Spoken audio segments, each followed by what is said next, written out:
sesungguhnya akan hukum Allah ini. Saya percaya Ibu Bapak Saudara, tadi pagi ketika Bapak Ibu berkemas-kemas mau ke gereja, semuanya pada menghadap cermin. Yakin kan Ibu?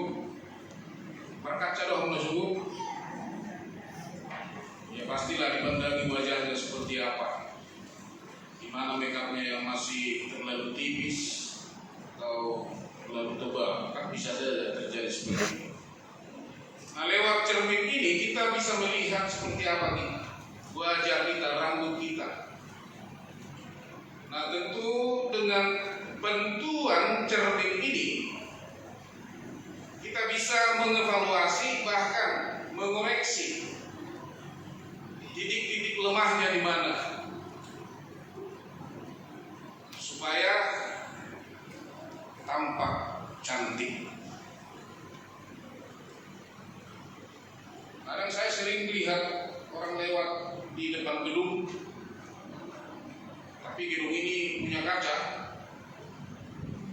biasanya pasti dilihat di situ, ya kan? Mungkin dia rindu akan dirinya, kan begitu dilihatnya. Nah, gambaran ini Ibu Bapak, gambaran inilah untuk menjelaskan hukum Taurat itu kepada kita. Karena jelas hukum Taurat tidak menyelamatkan. Hukum Taurat tidak menyelamatkan.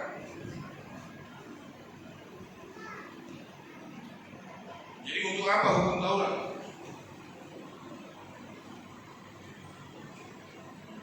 Itulah tadi Bapak, dengan adanya hukum Taurat, saya tahu di mana letak kelemahan kekurangan saya. Saya bisa menyadari dosa-dosa saya.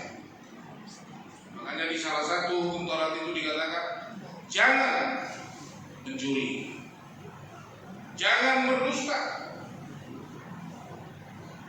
Sebelum ada hukum Taurat, saya tidak tahu bahwa saya berdusta, bahwa saya mencuri, bahwa itu dosa. Saya tidak sadar itu.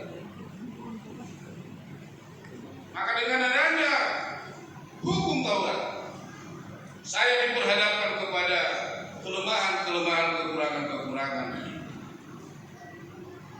Jadi hukum Taurat itu menyadarkan pertama-tama siapa kita.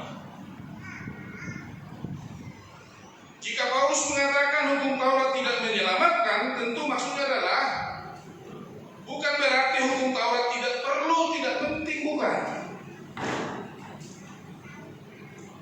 Tapi hukum Taurat ini adalah sebuah pengantar, menghantar kita kepada Kristus, menjembatani kita kepada Kristus. Karena hanya di dalam Kristuslah kita temukan keselamatan.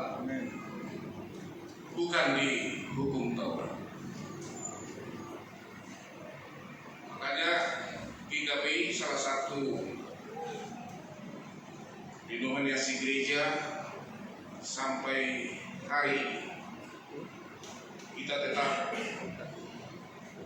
memasukkan acara, salah satu acara di tata ibadah kita, pembacaan hukum Taurat. Fatih. Tadi memang sikap Fatih buat aja. Berarti kalaupun kita sudah ditebus, mendapat pengampunan dalam Kristus, bukan berarti kita tidak butuh hukum Taurat ini.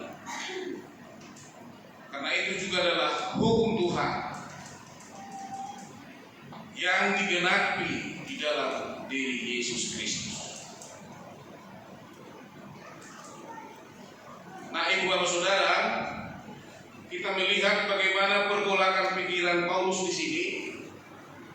Sebenarnya Paulus mau menjelaskan bahwa di dalam dirinya ada dua sisi.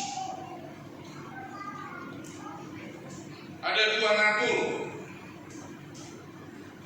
manusia lama dan manusia baru.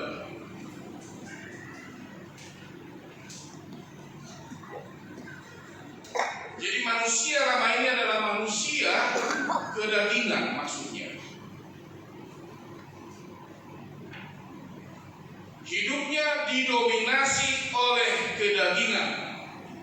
Kedagingan identik dengan dosa, kejahatan.